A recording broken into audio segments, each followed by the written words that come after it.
টগরকে বাঁচাতে মরিয়া হলো পারুল। সম্পূর্ণ জানতে হলে ভিডিওটিতে একটি লাইক করে দেখতে থাকো। গল্পের শুরুতেই দেখা যায় রায়ান পারুলের স্মৃতিতে সিঁদুর পরিয়ে দিয়ে সমস্ত কনফিউশন দূর করে দেয় আর বলে দেয় কোনো কিছুই হয়নি অফিসিয়ালি, সবটাই একটা প্ল্যান মাফিক হয়েছিল আর এর জন্য দায়ী আশুতোষ বসু আর পরিতোষ বসু। এরপর পারুলের কাছে পুরো বিষয়টা ক্লিয়ার করে বলে রায়ান যে কোথা থেকে কি শুরু হয়েছিল।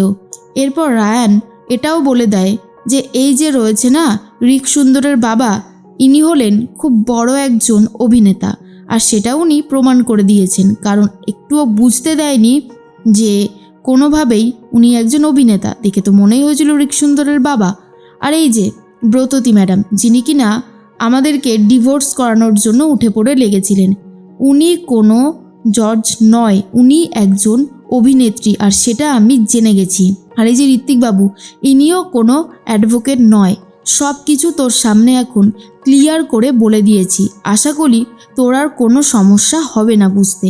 এরপর ঋত্বিক রুক্মিণীকে বলে, দেখুন সবটাই ভাওতাবাজি হলেও আপনার প্রতি আমার ভালোবাসাটা কিন্তু একদম লয়াল, সেটা কিন্তু ভাওতাবাজির জায়গাতে আনবেন না। এরপরে রায়ান বলে, আপনাদের এত বড় সাহস হয় কি করে যে আপনারা আমাকে রীতিমতো আর পারুলকে এইভাবে সবার সামনে অপদস্থ করলেন। কাজটা কিন্তু কোনো এক জায়গায় ঠিক হলো না। ঠিক সেই মুহূর্তেই পারুল বুঝতে পারে কত বড় বিপদে সে পড়েছে আর বলে, বাবা দাদু আপনারা এইভাবে আমার ইমোশন নিয়ে খেললেন, এইটা কিন্তু একদমই ঠিক হলো না। আর এই সব কিছুর জন্য কে দায়ী? রায়ান। এরপরে পরিতোষবাবু বলে, পারুল তোর এই কষ্টটা আমরা চোখে দেখতে পারছিলাম না, আমরা শুধু এটাই ভাবছিলাম যে সব কিছুই যদি ভালোভাবে সামলে নেওয়া যায় তাহলে আর এর থেকে ভালো কি হতে পারে। ভেবেছিলাম রায়ানকে দিয়ে তোকে সবটা স্বীকার করাবো তোর কাছে যে রায়ান তোকে ভালোবাসে, কিন্তু সবটাই এই মর্কটটা নষ্ট করে দিল। এই মর্কটটা স্বীকার করতেই জানে না ভালোবাসার মানে। এর মধ্যেই পারুল বুঝতে পারে রায়ান ইচ্ছে করে এইসবগুলো করে আর রায়ানকে মুখ থেকে বলানোর জন্য দাদু আর বাবা এই কাজটা করেছে। এর মধ্যেই পারুলকে দেখে খুবই কষ্ট পেতে থাকে রায়ান আর বলে, আমি বুঝতে পারছি জন্তুটার অনেক বেশি কষ্ট হচ্ছে, একটু জড়িয়ে ধরবো।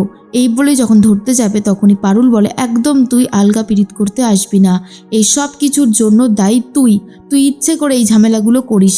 মৌসুমি তো অন্যদিকে প্রচণ্ড রেগে গেছে, ভেবেছিল পারুলকে সত্যি সত্যি হয়তো অন্য কারোর হাতে তুলে দেবে, কিন্তু তেমনটা তো হয়নি।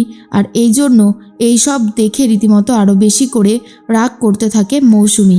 ঠিক সেই মুহূর্তেই পারুল বলে, আমি আজই এখান থেকে চলে যাব, দাদু আর বাবা আপনারা কেউ আমাকে খুঁজতে যাবেন না, এই কথাটা আমি আপনাদেরকে ক্লিয়ার করে জানিয়ে দিলাম। এরপরে দাদু বলে, পারুল দিদি তুই আমার ভুলের শাস্তি এভাবে দিস না আমাকে, আমি বুঝতে পারিনি। শোন, আমি তো চেয়েছিলাম তোর একটা সুখের সংসার হোক, এই মর্কটটা তোকে অন্তত যেন ভালোবাসার কথাটা বলে, এইটা চাওয়াটাই কি খুব অন্যায় হয়েছে রে পারুল দিদি? তুই প্লিজ আমাকে ভুল বুঝিস না। কিন্তু পারুল বলে, আমি কাউকে ভুল বুঝছি না, কিন্তু আমার এখন একটু সময় দরকার যেখানে আমি একটু নিজেকে সময় দিতে পারবো, সেই জন্যই কথাগুলো বলছি, এছাড়া আর কিচ্ছু নয়।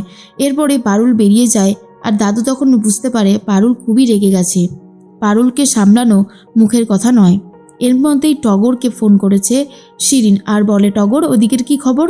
টগর বলে, আর কি খবর, আরে পুরো বিয়েটাই একটা ভাওতাবাজি হয়েছে, এত সুন্দর সাজলাম, ভাবলাম কয়েকটা ছবি আর ভিডিও তুলবো, কিন্তু কিছুই হলো না। এরপর শিরিন বলে, তাই নাকি? আর শোনো না, তোমার জন্য আমি একটা ফ্রেঞ্চ পারফিউম অর্ডার করেছি, খুব শিগগিরই তোমার কাছে ওটা চলে আসবে। টগর বলে, তাই নাকি? খুব ভালো হয়েছে। আরে তোমার দেওয়া এই হারটা পরেই তো আজকে সাজগোজ করেছিলাম, কিন্তু আর কোথায় হলো, কিছুই আর হলো না, সব কিছুই একেবারে মাঠে মারা গেল। এর মধ্যেই শিরিন তখন এটা বলে দেয় যে, তুমি শতদ্রুর সাথে কথা বলছো না? টগর বলে, না না, শতদ্রুর সাথে সেভাবে আর কথা হয়নি, তবে কথা হওয়াটাও খুব জরুরি, ওর সাথে আমার অনেক কথা আছে। শিরিন বলে, বাহ, তাহলে তুমি কথা বলে নাও। এই বলেই ফোনটা কেটে দেয়। তারপর শতদ্রুকে ফোন করে বলে, শতদ্রু এবারে তোর কাজ শুরু, তোকে যেমন যেমন বলেছিলাম তোকে কিন্তু ঠিক তেমন তেমনই করতে হবে, কিরে পারবি তো? তখন শতদ্রু বলে, একদম, আমি সবটাই খুব ভালোভাবে করে দেব। এদিকে রাজন্যার বাড়িতে চলে গেছে টগর আর বলে, রাজন্যা আমাকে এই বাড়িতে থাকতে দেওয়ার জন্য তোমাকে অনেক অনেক ধন্যবাদ।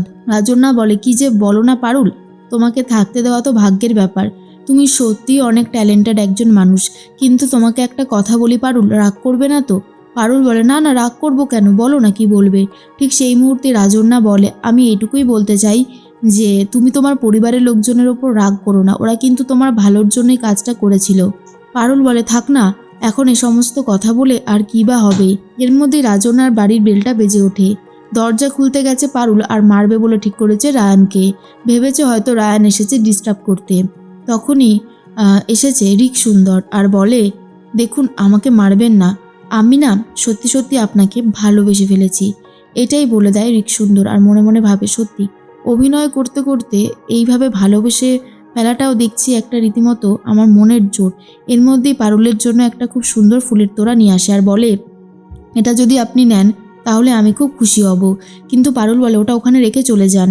এর মধ্যেই কোনোভাবেই সহ্য করতে পারে না রিক সুন্দরকে। কিন্তু এরপর টগর চলে গেছে শতদ্রুর সাথে দেখা করতে একটা পার্লারে। আর তখন শতদ্রু বলে, আরে তোমার জন্য আমি কতক্ষণ ওয়েট করছি জানো, কি সুন্দর লাগছে তোমাকে দেখতে। তারপর আমি আরও পার্লারে নিয়ে এসেছি কেন জানো? কারণ এখানে তোমার রূপটা আরও সুন্দর করে ফুটিয়ে তোলা হবে। টগর বলে, তাই? এখানে ওই ব্লিচ, তারপর ফেসিয়াল, এগুলো সব কিছু হয়? তখনই শতদ্রু বলে, তা নয় তো কি, সেই জন্যই তো তোমাকে নিয়ে এসেছি। খরচার বিষয়ে তুমি একদম ভাববে না, পুরো বিষয়টা আমি দেখে নেব। তুমি শুধু খুব সুন্দর করে আমার জন্য সাজবে। এরপরে টগরকে সাজতে বসিয়ে দেওয়া হয় আর টগরকে তখনই অজ্ঞান করে দেওয়া হয়।